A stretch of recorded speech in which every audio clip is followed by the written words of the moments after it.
This is the power of culture. This is the power of tradition. Tradition can make you compromise the truth even if it's in your face. When you are being pulled away from Allah, from the Prophet's command, then there's family that's pulling you. There's elders that are guiding you. There's social pressures. There's friends. There's other people that represent this force, this magnetic force that's pulling you away. And Allah says the only people who can pull away from that gigantic magnetic field are people who Allah is pulling in this direction. Last time I was talking to you about some of the implications of describing us as a middle nation, and also doing so right after the ayat about how the Israelites in Medina had a very hard time acknowledging the change in the Qibla and what the connection between those two things was. This time Allah says, why did He do all of this? Like, why go through this exercise of changing the direction of prayer and changing the religious center and the spiritual center of the Muslims and restoring it back to the Kaaba? Why not do that from the beginning? Why even have this entire episode? He says, لِتَكُونُوا شُهَدَاءَ عَلَى النَّاسِ, number one. So you could be a witness against people. The idea here is, hey, the direction changed. You were used to that other direction for centuries and centuries and centuries, and now that direction changed, and this is an implication towards the Israelites. You were culturally used to it. You were religiously used to it. You were raised with that. That was your normal. And all of a sudden, this change. So now, لِتَكُونُوا شُهَدَاءَ عَلَى النَّاسِ, so you can be witness against those people that they are more interested, they're more committed to the way they've been doing things instead of them being committed to the word of Allah. Because actually, the word of Allah and the way people have been doing things are constantly going to be in a clash. This is why Allah says that, when they're told to follow what Allah says, they say, we follow what our ancestors followed. In so many words, this idea keeps repeating in the Quran.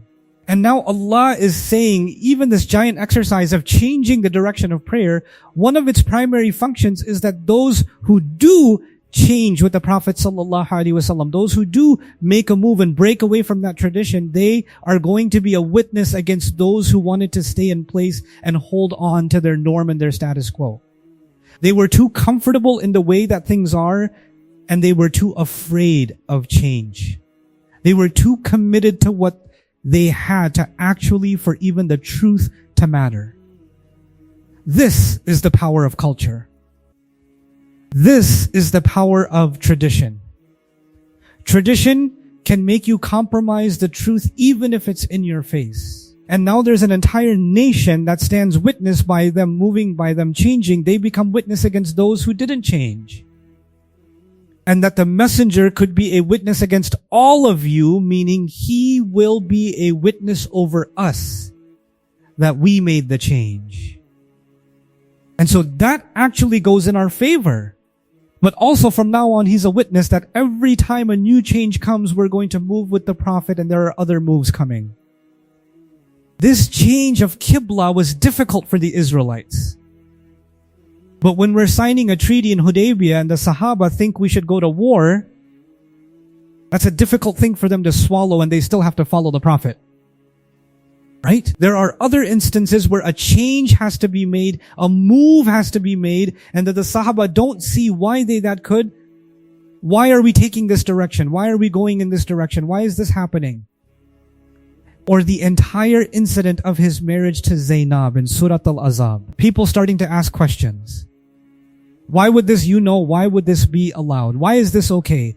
Wasn't that supposed to be his, adopted son's daughter, etc., etc.? People can raise those kinds of questions, right?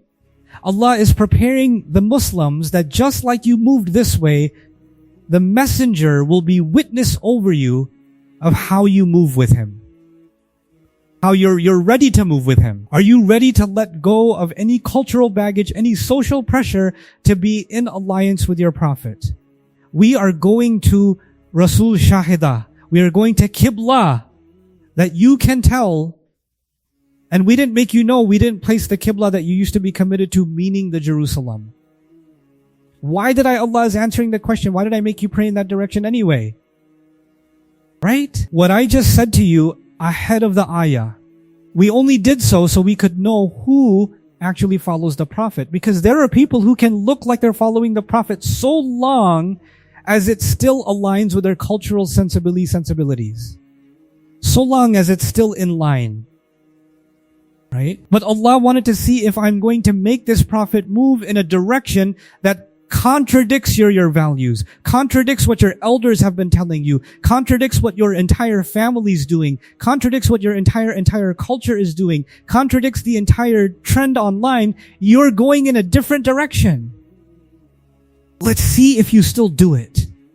Let's see who you're really loyal to. Because it's easy to be loyal when your loyalty is synchronized with other loyalties. Right?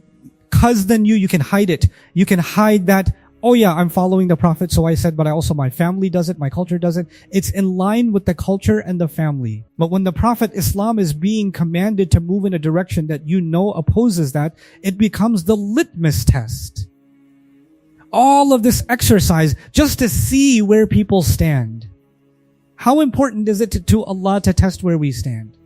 So Allah can distinguish between those who actually follow the messenger from those who turn back on their heels. What a phrase to say, turn back on their heels, which is an expression in Arabic for beating a retreat, for running back or running from the battlefield, but it also means something else. To go back where you came from. It means to go back where you came from. And so the idea is who's going to follow the Prophet and who's going to go back to the way things used to be. Meaning you have this veneer of Islam, you have this appearance that you're following Islam, but really your real commitments are to your own heritage. And even the parts of it that contradict your religion. And this decision to follow the Prophet Allah subhanahu wa ta'ala, to do what He's commanding you to do or to go in the direction He wants you to go, it's too big of a deal. It's a very difficult thing to do. Except on those that Allah Himself has guided. Because this phrase also has so many implications, but take one with you for today. When you are being pulled away from Allah, from the Prophet's command, then there's family that's pulling you.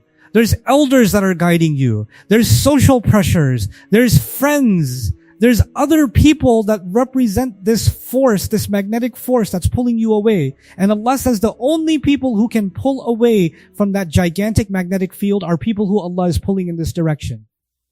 Allah subhanahu wa ta'ala.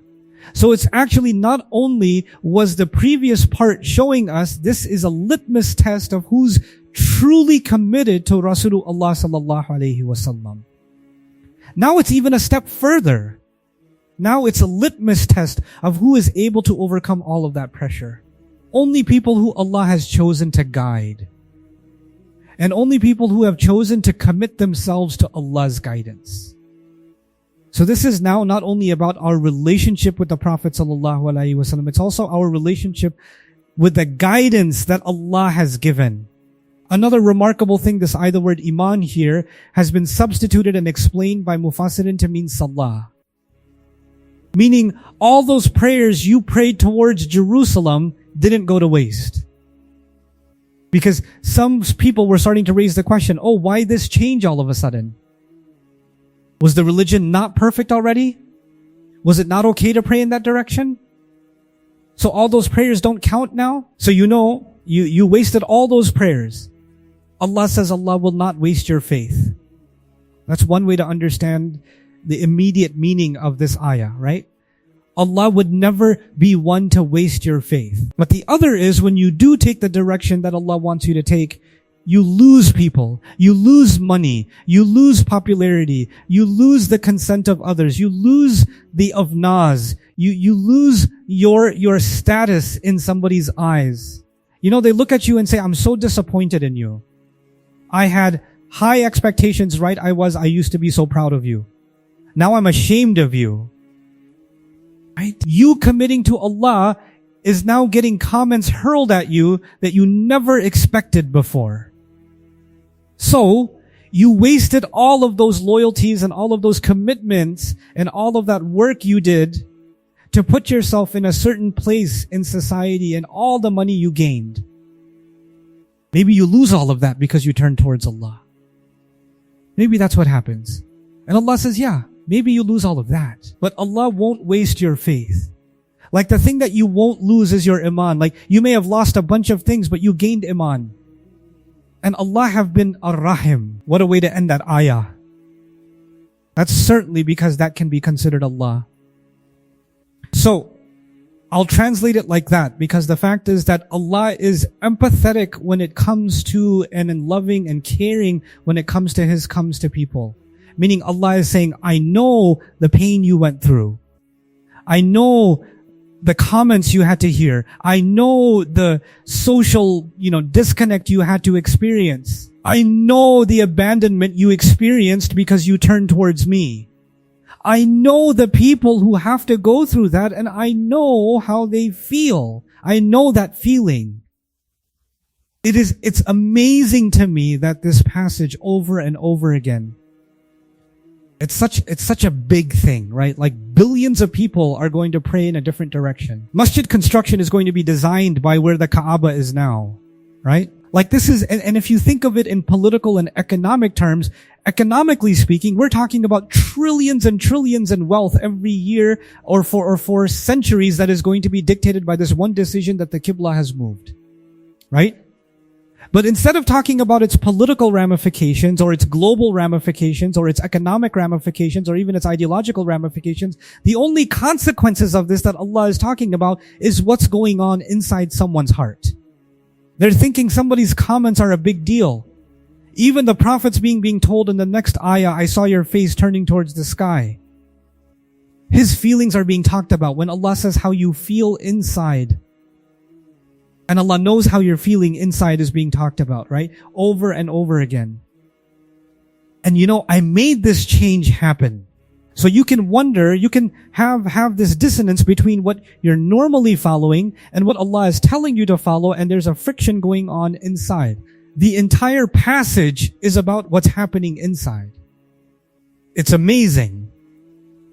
Such a big change is happening on the outside, and the entire focus of the passage is what's happening on the inside. So I pray that we internalize that actually these ayat are about bringing a transformation on the inside. And what they're really about is this constant battle between what you see everybody else doing. Even today, if you're Muslim, born in a Muslim family, live in a Muslim country, you've been Muslim your whole life. Doesn't matter. Or you became Muslim last year. It doesn't matter. Around you, there's a Muslim culture, and in that culture, there may be many things, not one. There may be many things that go against Allah, that go against His Prophet, that go against His book. I've seen it with my own eyes in families and communities that claim to be committed to the religion. They can pray 5 times and violate the religion at the same time. Openly. And they can do it as a culture. They can do it as an entire culture. And the one person will stand up and say, no, that's wrong. Allah says otherwise. The Prophet says otherwise. They'll be the one that gets kicked out. They'll be the one that gets ostracized. That inna Allah bin nasi la raufur rahim. Inshallah ta'ala, we'll continue these reflections, and I pray that they are of benefit to you and they give you the courage that they're supposed to inspire in every single believer. Barakallahu lakum. Assalamu alaikum wa rahmatullahi ta'ala wa barakatuh. Thanks everyone for watching this episode. You can watch the next episode